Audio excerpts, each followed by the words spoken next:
Good afternoon, ladies and gentlemen, and welcome to the LungLife AI Inc. investor presentation for the interim results for the 6 months to 30th of June 2021. Throughout this presentation, investors will be in listen-only mode. Questions are encouraged and can be submitted at any time via the Q&A tab situated in the right-hand corner of your screen. Just click Q&A, scroll to the bottom, type your question and press send. The company may not be in a position to answer every question received during the meeting itself. However, the company will review all questions submitted today and will publish responses where appropriate to do so. These will be available via your Investor Meet Company dashboard, and you'll be notified once these are ready for your review. I'd also like to remind you this presentation is being recorded. Before we begin, I'd like to submit the following poll. I'd now like to hand you over to Paul Pagano, CEO, and David Anderson, CFO of LungLife AI Inc. Good afternoon. Thank you very much for the introduction. We're happy to be here virtually with you today. And thank you all for your interest in LungLife. For those of you that have heard this story before, it'll be a good refresher with some updates. For those of you who are unfamiliar, welcome to LungLife. We are a diagnostics company focused on the early detection of lung cancer, all from a simple blood draw empowered by artificial intelligence. There's our disclaimer. There'll be a quiz on it at the end. And what we'll be going over today is really an overview of the company, what we're all about, our technology, the crucial unmet need of early lung cancer detection, how we address that need, and then how we get that out to the marketplace. So as Paul mentioned, my name is Paul Pagano. I'm the CEO of LungLife AI. I've spent the better part of the last 20 years in the healthcare and diagnostic space, the last 11 of which have been focused on lung cancer, and the last 6 have been here at LungLife AI, where I've been translating research and development projects into clinical diagnostic tests for lung cancer. David, if you wouldn't mind introducing yourself, and then I'll go through the rest of the board. Sure, thanks, Paul.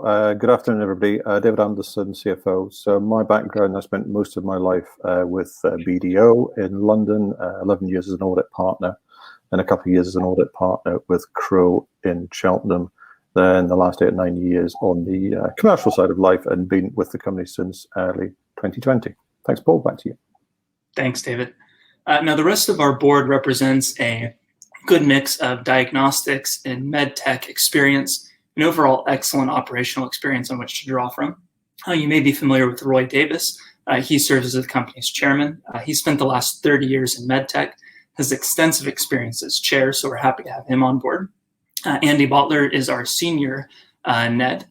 He has expertise in deal brokering, mergers and acquisitions. He's currently at Octopus VCT, formerly at Gooch & Housego, so a lot of great experience to bring to the table. And then James McCullough and Sarah Barrington each have 20 years in the diagnostic space. They're currently the CEOs of Reinalytics AI and Verici Diagnostics, respectively. Certainly, if you're familiar with Reinalytics, they have been laying down first tracks in this area, and we're fortunate to learn from their experiences in reimbursement and regulatory strategy. You'll see just a few parallels between the two stories.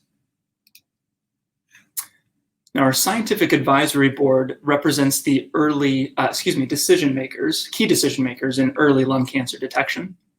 There are a couple names that I want to point out on this slide. First is Dr. Stephen Dubinet. He's the chief of pulmonary and critical care medicine at UCLA, one of the leading hospitals here in the United States. Importantly, he's a leading voice in early lung cancer research, so we're delighted to have him on our SAB. And then the second name is Dr. Claudia Henshke. She is an absolute powerhouse in early lung cancer detection. In fact, she pioneered the use of low-dose CT scanning for lung cancer screening decades before it became mainstream. She heads up multiple national and international efforts at Mount Sinai, and so we're delighted to be partnering with her as well. So why are we focused on lung cancer? It's the #1 cancer killer. And the reason is that 80% of all lung cancer diagnoses are done at late stage, when you're really just managing end of life. Now, as with any cancer, early detection is key. And if you can detect lung cancer early enough, you can effectively do surgery and provide a cure for that individual. Now, our early detection technology comes from MD Anderson Cancer Center. It's been developed over the past 10 years, has a very comprehensive IP portfolio, and most importantly, it has industry-leading high performance. We go on and we magnify that performance through the use of artificial intelligence, and I'll explain exactly how we do that later on. Now, after successfully having our shares admitted for trading on AIM, we're now highly focused on key studies that are going to support our regulatory and reimbursement pathways that will facilitate commercialization of our core technology called the Lung-LB test within the next 2 years. So why is there a need for early lung cancer detection? That's because the current gold standard for early lung cancer detection is actually only bronze at best. Doctors do not trust it, and they're mostly confounded by what comes out of it. Now, it's all centered around the CT scan, which is very sensitive at picking up lung nodules, but doctors aren't sure what they are, and that's why they're called indeterminate nodules. It could be lung cancer, or it could be a viral or a fungal infection or scar tissue, for example. And the options to figure out what that nodule are inadequate. There's the wait and see pathway. This is where the patient will come back in 3 or 6 months to get another CT scan, see if that nodule has gotten any bigger. Great news for the patient. Now they're wondering if they have a tumor growing inside their body. And by the way, if it is a tumor, that delay in treatment could reduce their potential for cure. The other option is to get a biopsy, and costs are available, the results are available much quicker, but there are harms that are associated with this pathway. It turns out 1 in 5 of these biopsies of indeterminate nodules will return an adverse event, and these aren't minor. We're talking collapsed lung, hemorrhaging. There have even been people that have died as a result of having a lung biopsy. When you add in the fact that 40% of all lung biopsies return a no lung cancer diagnosis, it means we're putting a lot of people in harm's way for no good reason. Now, in addition to the escalating harms, there are escalating costs that are associated with this pathway. CT scan comes in at around $200 per test, but the second you go off and do a biopsy, those costs jump to around $15,000. And should that biopsy result in an adverse event that requires hospitalization, the costs then soar to around $38,000. So what you end up with here is a standard of care that really provides more uncertainty than answers, is incredibly costly and potentially harmful to the patients. Now, this indeterminate nodule problem is amplified in another area that I'd like to tell you about, and that's in post-surgical lung cancer monitoring. Now, with most cancers, you can do surgery if you find it early enough and effectively cure the individual. But with lung cancer, up to 50% of those patients who receive that intent to cure surgery will come back to the clinic within 2 years having that lung cancer returned.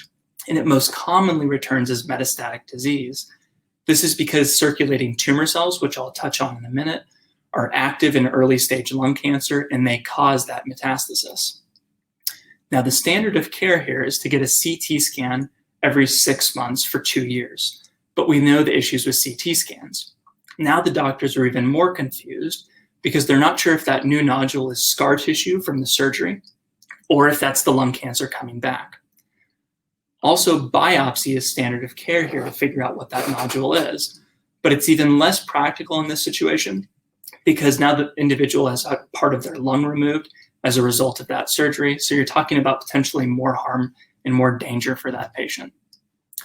So combining this post-surgical aspect with the indeterminate nodules, overall our market is anytime the physician needs to take the guesswork out of a confounding CT scan image as it relates to lung cancer. So this is what our market looks like. As I mentioned previously, this can be divided into 2 indications, either post-surgical monitoring or the indeterminate nodules. Now, these nodules can come from a couple different areas, either through a proper lung cancer screening program, or they can be detected incidentally. But the most important point here is that as more nodules are found as early stage lung cancer, the numbers in the post-surgical monitoring category are going to increase, because right now these numbers are only reflective of the 20% that are currently diagnosed early. Now, any numbers mentioned on this slide are likely underestimated in light of recent lung cancer screening guidelines, because just early as this year, the United States Preventative Services Task Force just recommended increasing the eligibility criteria for people to get a CT scan for early detection. Now, what that does is it doubles the size of the lung cancer screening market. In addition, any numbers on this slide are going to be increased due to the impact of COVID. Now, what do I mean by this? It turns out this virus causes lung nodules that look an awful lot like lung cancer. And we know how many people have been infected with this virus. So now it becomes even more challenging for the physician to understand what's going on with that indeterminate nodule. So again, our market draws on any source of a physician needing to take the guesswork out of a confounding CT scan image.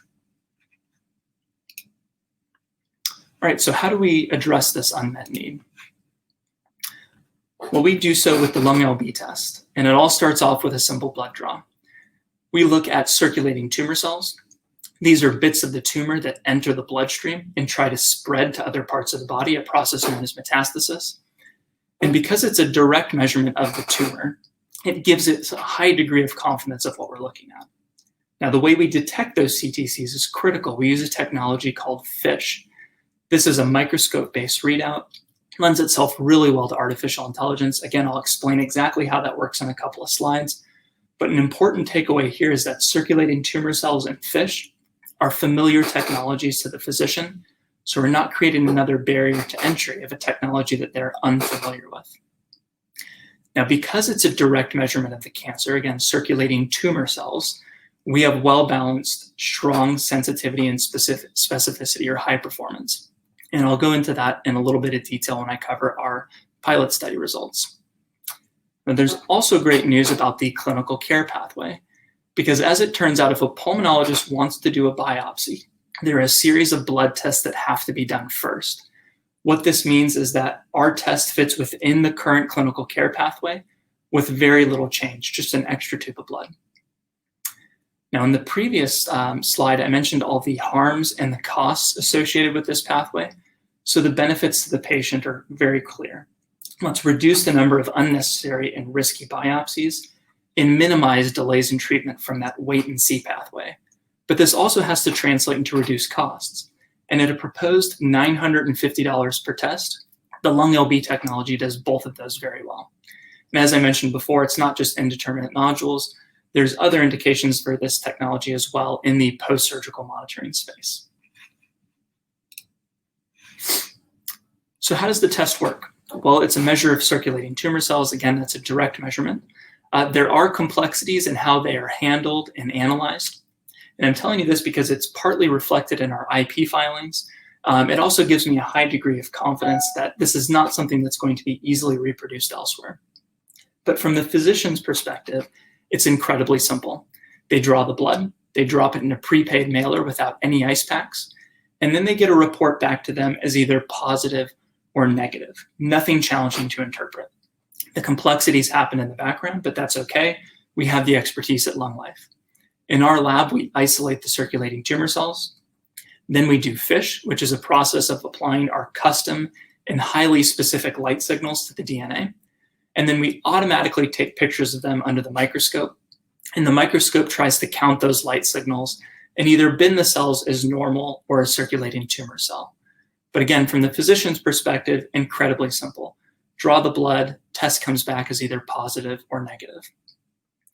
Now, counting these signals lends itself really well to artificial intelligence. And I want to explain what I mean by that, because they don't exactly look like the Smarties in the dish here at the bottom of the screen. So here's a couple of examples of cells that we see under the microscope. And on the left-hand side, we have a normal cell, and this has two light signals in each of our FISH channels: green, red, aqua, and gold. On the right panel, you have a circulating tumor cell.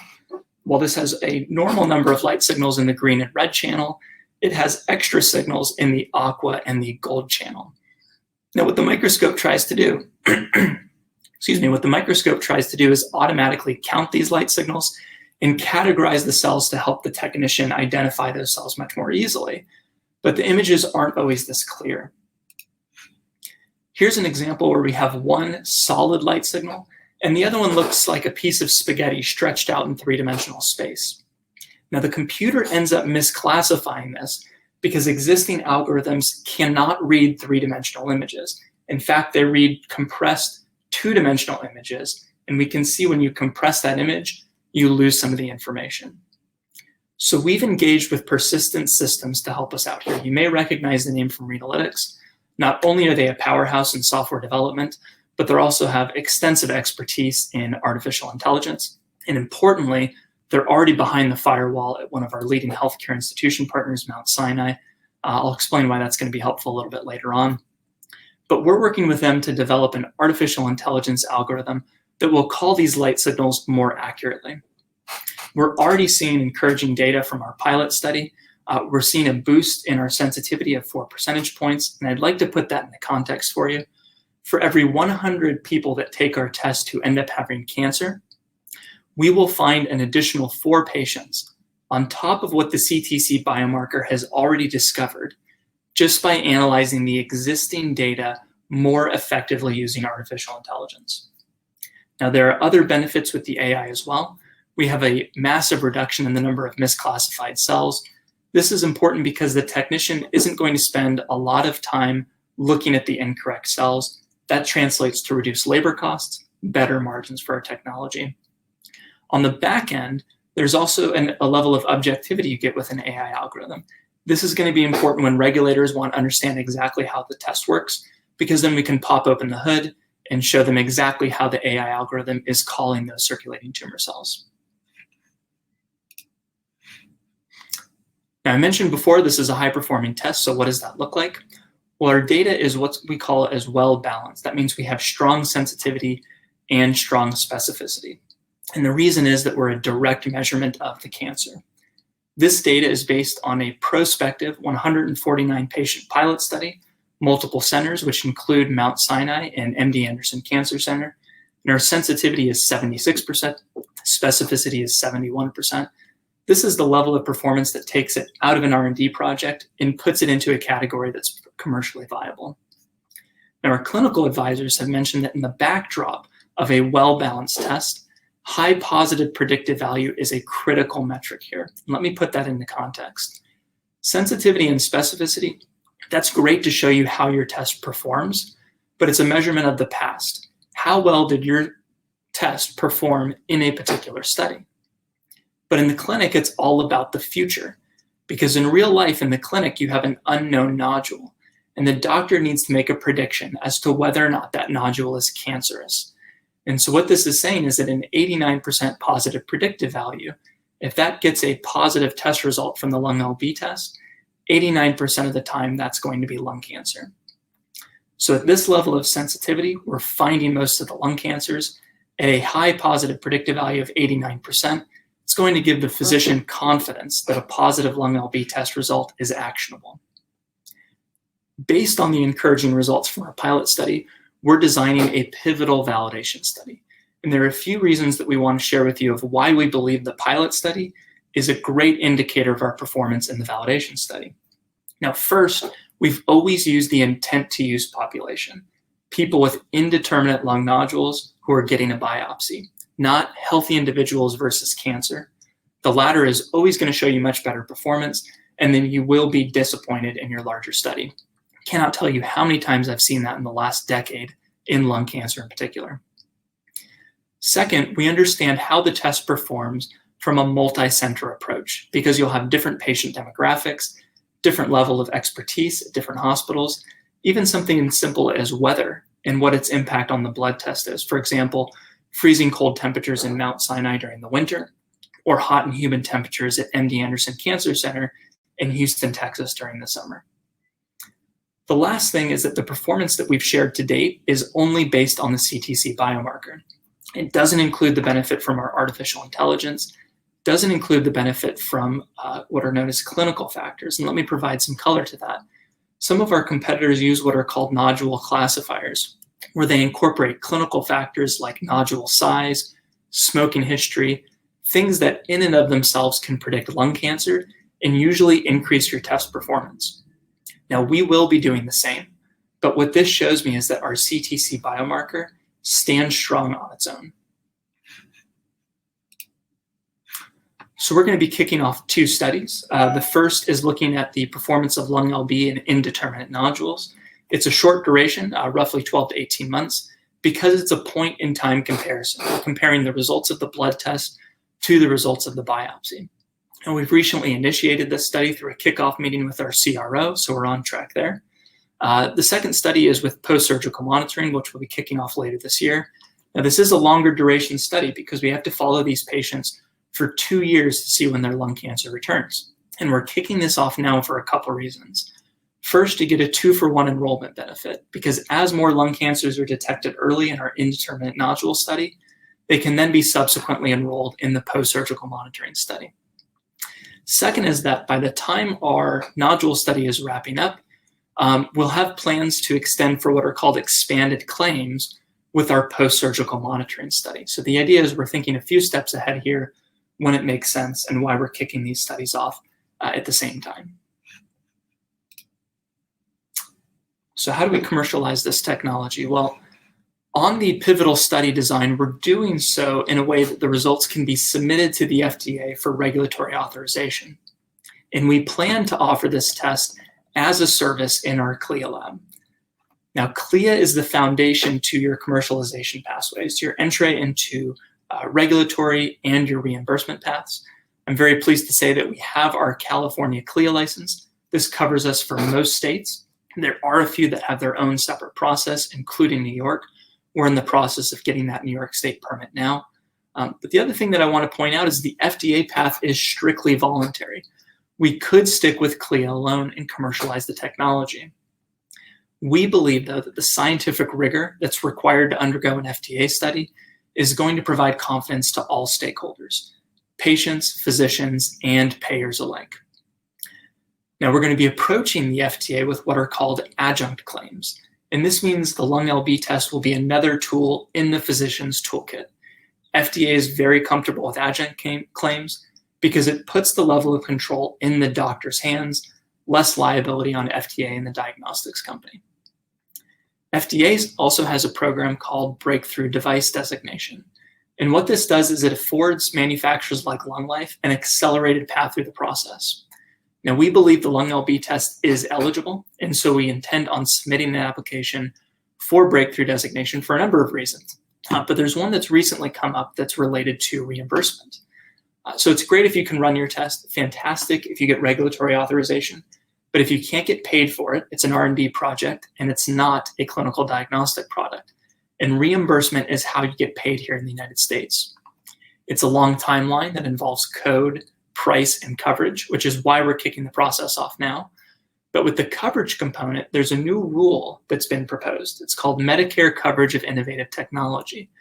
What this rule says is that if you get breakthrough designation and your test becomes FDA cleared, you will be guaranteed 4 years of nationwide coverage for your technology. This gives manufacturers time to complete their clinical utility studies, allow for longer lasting reimbursement, while getting paid for their test. Represents a highly favorable change in reimbursement policy, gives LungLife another reason to be excited about working with the FDA for. Instrumental to this pathway is going to be key alliances with leading healthcare institutions like the one that we have with Mount Sinai. Not only are they a significant shareholder in LungLife, they were highly active in our pilot study, and I'm pleased to say that they're continuing on in our pivotal validation study. We mentioned the work of Dr. Claudia Henshke and her program at Mount Sinai being at the leading edge of early lung cancer detection. Well, Mount Sinai has been doubling down on this effort by recruiting world-renowned experts in liquid biopsy and early lung cancer detection. It really shows their commitment to this disease. And our relationship with them is unique. Typically, institutions like Mount Sinai will take their internally developed IP and license it outward for commercialization. But they've seen an opportunity in our externally developed IP and coupling that with their internal experts to provide for a world-class offering. And the idea is going to be to build a family of products to complement the lung LB technology and really transform patient care. All right, so how do we get there? Well, as I mentioned before, we had our kickoff meeting a few weeks ago with our CRO for the indeterminate nodule study, which again is a point-in-time comparison. So we're estimating around 12 to 18 months to complete that study. We're also going to be kicking off the post-surgical monitoring study later this year. Again, longer timeline, but there's benefits to doing them at the same time, the 2-for-1 enrollment, and then having expanded claims by the time your nodule study is complete. We're also kicking off the reimbursement pathway this year. Investors should expect that we'll be applying for a code in the coming months. and then later on determining our best path for pricing, how to determine how much your test should cost. And we're going to be doing that with our partners at Foley Hoag. Again, you might recognize the name from Reinalytics. They have extensive expertise in going down the reimbursement pathway. After that validation study, we're going to be initiating what are called clinical utility studies. This is where we look at the benefit to patients for having taken the lung LB test. These will be important for supporting Medicare coverage decision. And in that study is where we expect to receive our first yet nominal revenues. It'll be terrific if we get breakthrough designation and we get FDA approval, because if the MCET pathway goes through, then we could have national coverage for our technology as early as 2023, but none of those are guaranteed. So we're planning for the long haul and estimating end of 23, early 2024 for coverage decisions. Now, something we didn't mention earlier is that we use about a quarter of the blood in the blood collection tube per lung LB test. What this means is that all along the way from our pilot study, and we'll continue this in our validation and utility studies, we've been able to bank the majority of the blood for future product development. So we will have a first of its kind CTC biobank that will be available to us to continue on with our product pipeline. Importantly, the longest lead time in any study is going to be patient enrollment. That gets even stickier with what we've seen with COVID. So our bank gives us that unique ability to test the CTC biomarkers in future studies. Now, since our aim and mission just 2 short months ago, we've been, again, very focused on laying the groundwork for key parts of our commercialization pathway, including initiating our nodule study and starting off with the reimbursement pathway. Very pleased to say we are on track with applying for our PLA code in the next couple months. Again, this kicks off the whole reimbursement process should that code be assigned to us. All right, with that, I will put you in David's good hands to cover highlights on our aim and mission and use of proceeds. Thank you, Paul. So as everyone's probably aware, we listed in July, 8th of July of this year. So the financial numbers that have been presented are obviously for the period to June and prior to IPO. So we raised gross 17 million, net about 15.2 million. Loss for the period to the June, just over 4.5 million, of which 2.1 million related to IPO costs. There was a portion of IPO costs incurred and reflected in the December 2020 results, which is why that number is a little low compared to the costs incurred in total. And then in terms of our shares, we'll get 25 million shares and a public free float of just over 50%. In terms of what we're going to be using the money for, it's all the informational items that Paul was referring to. So the validation trials, spending further on our AI algorithms, payments for licenses in terms of payments to Mount Sinai and other parties, and obviously general running costs. Based on a 15.2 net, we're currently projecting that cash runway is to early 2024. Thank you, Paul. Back to you. Thank you, David. So we always like to end on a checklist of what makes a successful diagnostics company rather than an R&D project. First, we have a large market with a critical unmet need. That market, of course, is becoming larger in light of recent lung cancer screening guidelines, and of course, the impact from COVID. We also have a very focused entry point. We're going to be starting with indeterminate lung nodules with the pulmonologists and biopsy, and then expand to post-surgical monitoring. You have to have a high-performing diagnostic, and I'm pleased to say that we do, and it's because we're a direct measurement of the tumor in the blood, and we anticipate that getting stronger through the implementation of artificial intelligence. Again, at 76% sensitivity, that means we're finding most of the cancers.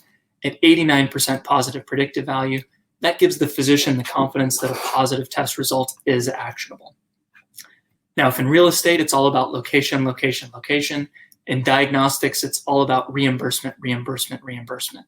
We're happy to take advantage of all the positive changes in reimbursement policy, including the potential MCET pathway, which is under review later this year. Now, accomplishing any of this is going to be facilitated through key partnerships from leading healthcare institutions. So we're delighted to be working with Mount Sinai in this. It's where early detection got started with Dr. Henshke's work. And at LungLife here, our goal is very simple. let's reduce the number of deaths from this very lethal cancer through early detection. Thank you very much for your time, and David and I will spend some time going through some of your questions. Fantastic. That's wonderful, Paul, David. Thank you indeed for the presentation today. Ladies and gentlemen, do please continue to submit your questions using the Q&A tab situated in the right-hand corner of your screen. But just while the team take a few moments to review those questions submitted already, I'd like to remind you that recording the presentation, along with a copy of the slides and the published Q&A, can be accessed via your investor dashboard on the Investor Meet Company platform. I'd also like to remind you that your feedback is important to the company, and immediately after the presentation has ended, you'll be redirected for the opportunity to provide your feedback in order the company can better review your views and expectations. Paul, David, we've had a couple of questions that have popped in throughout the presentation itself. If I may just ask you just to click on the Q&A tab, and where appropriate to do so, if you could just read out the question and give your response, that'd be great. Yeah, that sounds great, Paul. So the first one is from Andy.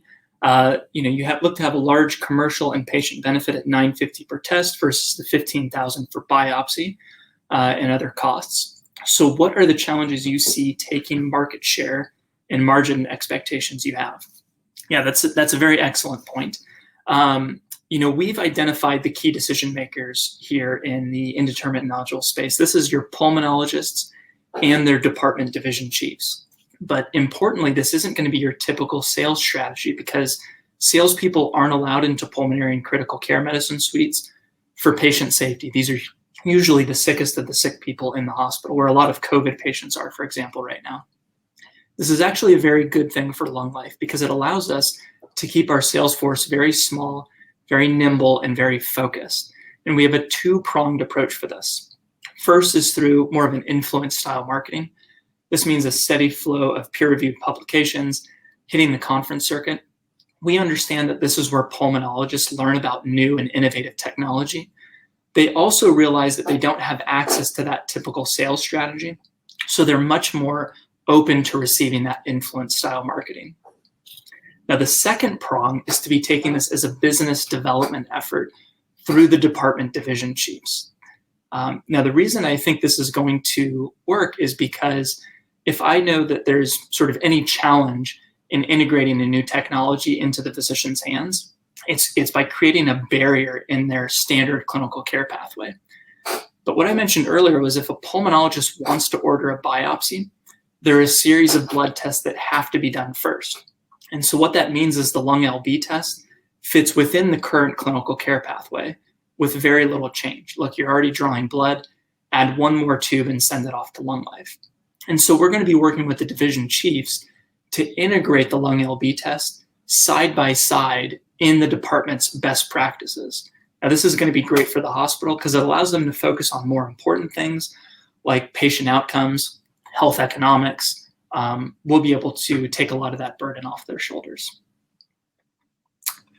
All right, post the study, when do you anticipate being, there we go, in the market selling and all things going well, and what is your commercialization strategy? Okay, so I mentioned the commercialization strategy in the previous question, but we anticipate being in the market through our CLIA lab. So technically with CLIA, we've already validated the technology and can offer it as what's called a laboratory developed test. That's through what's called a CMS designation. So once we complete our pivotal validation study, our plan is to offer that technology commercially while we're waiting for FDA to review the test for regulatory authorization. There's one thing that I've learned: it's never set your time to the FDA, especially now with COVID times. They're incredibly backlogged. There's a lot of volatility. So having our CLIA license already gives us an advantage for once we complete that study. It allows us to start commercializing.